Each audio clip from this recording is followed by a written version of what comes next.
কি দেখছো বাবা? আমি এটা দেখছিলাম, যেসব গয়না তুই পরে আছিস না সবকটাই তোর মায়ের। যা মায়ের সেসব তো আমারই বাবা। ভগবানের কাছে কি তুমি প্রার্থনা করোনি নাকি? কেঁদে কেঁদে মিনতি করছিলাম। কি বললে? মিনতি করেছো? হ্যাঁ বাবা। তোমার আশেপাশে কেউ ছিল না তো? মন্দিরে তো লোকজন থাকেই। কি পাগল মেয়ে রে বাবা, সবাই তোমাকে ওই সময় দেখে পাগল ভেবেছে নিশ্চয়ই। যা খুশি তাই বলো না তো। আরে আমার কথা তো শোন। আরে মা, আমি তো মজা করছিলাম। তুই যদি পাগল হয়েও যাস আমি সবকিছু সামলে নেব, চিন্তা কেন করছিস? আমার তো মনে হচ্ছে তুমি আমায় পাগল বানাচ্ছো। কে আমি? তার মানে তুইও বুঝে গেছিস? হ্যাঁ। আরে মা, আমি তো এটাই বলছিলাম যে আমরা দুজন আসছি, আপনারা শান্ত হয়ে বসে কান্নাকাটি করুন। আচ্ছা ঠিক আছে, যাও চলো।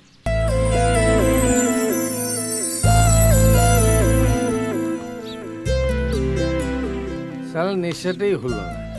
এই সকাল সকাল টেনে বসে আছিস, লজ্জা করে না তোর? চল ভাগ এখান থেকে। মুখটা বন্ধ কর, শালাটা লাথি মারলে উনুনে গিয়ে পুড়বি। এই দিদা, তুমি এর সাথে কথাই বলো না, কোনোদিন শোধরাবে না লোকটা। তোর যা ইচ্ছে বল, কিন্তু কতদিন বলবি? যতদিন না তোর বিয়ে হচ্ছে ততদিন বলবি, তাই না? বাবা, এরকম অ্যালবাম নিয়ে ঘুরলে চলবে না, কিন্তু সিনেমা বানানোর জন্য কি কোনো মুরগি পেলে না? মা দেখো না, ওরা খারাপ মনে করবে, তুমি ওকে চুপ করে থাকতে বলো না। এই তোর যদি কিছু দরকার তাহলে চেয়ে নে, বাজে কথা বললে পরে তোর মুখে গরম তাওয়া ছুঁড়ে মারবো। গোষ্ঠী শুধু আমার উপরে হুকুম চালাচ্ছে। দাঁড়া, এক বোতল ট্রেনে আসি, তারপর মজা দেখাচ্ছি।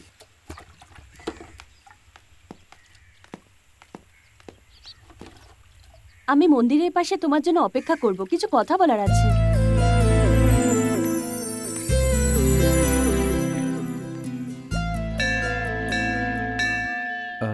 আমায় কেন ডেকেছো এখানে? আসলে আমার বলো না। তোমাকে কিছু বলার আছে, কিন্তু বুঝতে পারছি না কি করে বলি। তোমাকে সবসময় যেতে আসতে দেখি, কিন্তু যখন আসো না জানি না কেন খুব মন খারাপ হয়ে যায়। এর মানেটা কি? এর মানে এটাই যে গত 1 মাস ধরে আমরা তোমার দোকানে যে খাবার খেয়েছি তার বিল এখনো বাকি। তোমার এটাই মনে পড়ছে?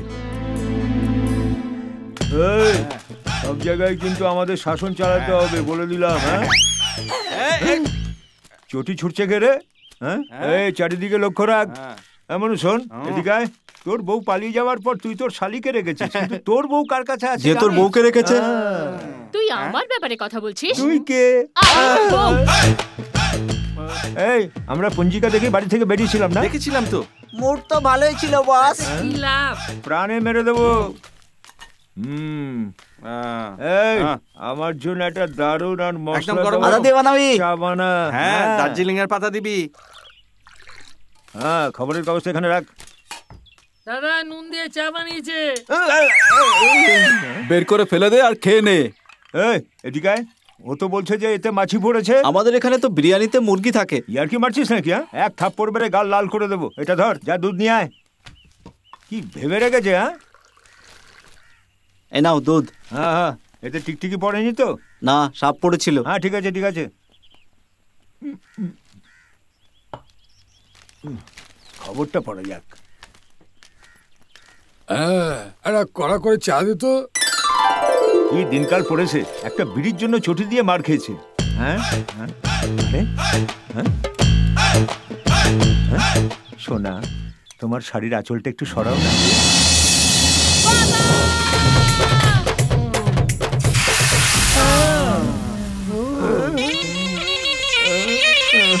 এটা কি হলো?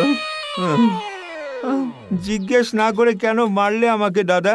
চা বিস্কুট খেতে চাইলাম তো চায় মাছি পড়েছিল, বদলে দিতে বললাম তো দুধ দিল, দুধ খেতে গেলাম তো তখনই তোমার মেয়ের শাড়ির আঁচলে একটু চাপা পড়েছিল, সেটা সরাতে বললাম তো তুমি না জেনে বুঝে আমাকে এইভাবে তুলোধনা করলে। আরে ভাবো ভাবো ভাবো, এইভাবে যাকে টাকে মেরে দেবে নাকি? না না না না না না না, তুমি কি নতুন? হ্যাঁ মালিক। আগে কি পড়ার দোকানে কাজ করতিস? ঠিক করে কর। আচ্ছা ঠিক আছে। আরে ঠিক করে জল দে। ওকে ঠিক করে জল দিতে বলো। আমি জল দিলে তো পুরো এলাকাটা জমা করে ফেলো। আরে ভাই, ঠিক করে মালিশ করে দে ওকে। ছোটখাটো ব্যাপারে রেগে যায় ও, একটু বেশি গরম হচ্ছে আজকাল। হ্যাঁ গরম, তোমার কাছে থাকলে তো আরো বেড়ে যায়। তোমার তো হাই টেম্পারেচার।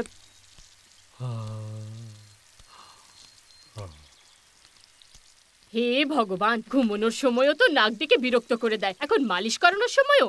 শোনো, ডিরেক্টর বাবু এসেছেন। স্যার নমস্কার। নমস্কার স্যার। আসুন।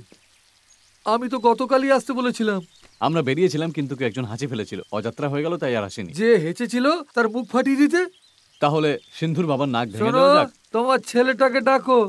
আর হ্যাঁ, ওই ভগবানের মূর্তির কাছে কিছু টাকা পয়সা আছে, ওটা নিয়ে আসো। টাকা পয়সা নিয়ে আবার কারোর সাথে পালিয়ে যেও না, বুঝলে? হ্যাঁ, কি গো, নিজের মেয়েকেও বিশ্বাস করো না তুমি? হ্যাঁ, আসলে তুমি তো এখানে দেয়াল টপকে এসেছিলে, তাই আমি একটু সাবধানে থাকি। আমাকে উল্টো পাল্টা না বললে তো তোমার শান্তিই হয় না। বাবা, এ হলো আমার স্ত্রী, আর যে এক্ষুনি ভেতরে গেল সে এরই মেয়ে। আর যে ভেতর থেকে বাইরে আসবে সে আমার দ্বিতীয় স্ত্রীর সন্তান। ভাবছিলাম তৃতীয় বিয়েটাও করে ফেলি, কিন্তু তার সময় হয়নি এখনো। এই মাসের শেষের মধ্যে সময়টা এসে যাবে। একটা কথা বলো, আগে থেকেই সবার প্রশ্নের উত্তর দিতে পারছি না। সবাই জিজ্ঞেস করে এত বছর ধরে এই ষাঁড়ের সাথে কি করে ঘর করছি। মুখ বন্ধ করো, আমাকে লোকেরা জিজ্ঞেস করে এই পাগলা ঘোড়ার সঙ্গে কি করে সংসার করো। আমি কি জবাব দিই? শুধু জিভটাই লম্বা, বাকি তো তুমি একটা তোয়ালেও সামলাতে পারো না। আরে তোমাদের অত চিন্তা করতে হবে না, আমাদের ভেতরে এসব চলতেই থাকে। হঠাৎ আমরা একও হয়ে যাই। বাবা, যা দেখো বাবা, একটা ভালো খবর দি। আমার সিনেমার জন্য আমি তোমাকে ডিরেক্টর ফিক্স করে নিয়েছি। Okay sir, thank you sir, ও আমার বন্ধু। দেখো বাবা, সিনেমা বানাতে গেলে কোটি টাকা খরচা হয়। একটা অচেনা ছেলেকে হিরো বানাতে গিয়ে পথে বসে যাওয়ার চেয়ে এটাই ভালো হবে যে আমার ছেলে যেমনই হোক ওকে হিরো বানাতে গিয়ে আমি যদি পথেও চলে আসি, অন্তত আমার দুঃখটা হবে না।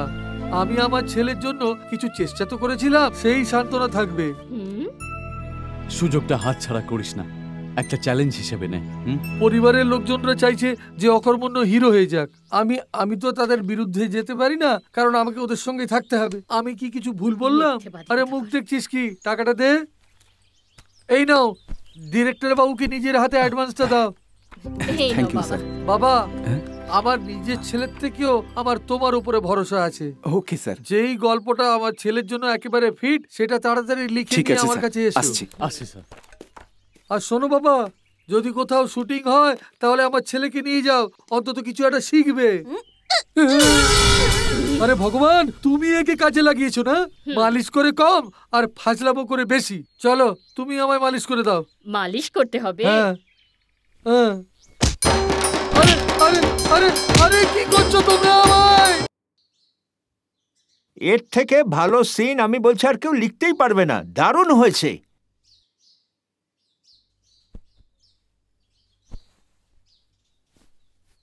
সবাই তো উঠে চলে গেল, কোথায় গেল তুমি কি জানো?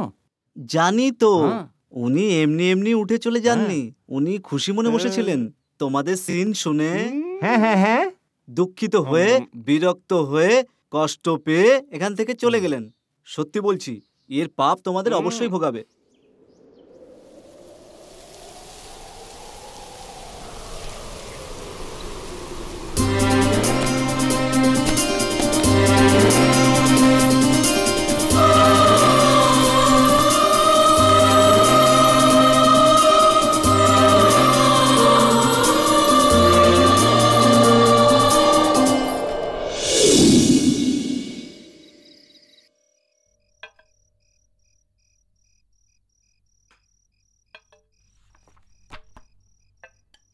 আচ্ছা, তুই অ্যাসিস্ট্যান্ট ডিরেক্টরের সিন না শুনে ওকে না মেরে ছেড়ে দিলি? তুই কি এই ব্যাপারে কিছু ভেবেছিস? ওকে দেখেই আমার কিছু মনে পড়ল। একটা বাস স্টপ রয়েছে, সেখানে বাসের অপেক্ষায় দাঁড়িয়ে প্যাসেঞ্জার, স্কুলের বাচ্চারাও রয়েছে। জীবনযুদ্ধে বারবার হেরে গিয়ে আমাদের হিরো খুব চিন্তিত রয়েছে। তখনই জোরে হাওয়া বইতে লাগলো। ওখানে দাঁড়িয়ে সমস্ত লোক হাওয়া থেকে বাঁচতে চাইছে। তখনই হিরো ঘুরে দেখে যে একটা ছাতা হাওয়ার দাপটে উড়ে আসছে। তার পিছু পিছু হিরোইন এসে দাঁড়াচ্ছে। সেই উড়ন্ত ছাতার উপর হিরোর চোখ পড়ে। ও সেটা তুলে নিয়ে হিরোইনকে দেয়, আর সে ওকে থ্যাঙ্কস বলে। তখনই হিরোইনের বান্ধবীরা এসে উপস্থিত হয়। হিরো হিরোইনের সৌন্দর্য দেখতেই থাকে। ঠিক তখনই কলেজের বাস আসে। হিরোইন তাতে উঠে বসে আর বাস চলে যায়। বাসের ওপর থেকে হিরো আর চোখ সরাতেই পারে না। কেমন লাগলো গল্পটা? আচ্ছা, তোর এই সিনটা সত্যিই ভালো লেগেছে?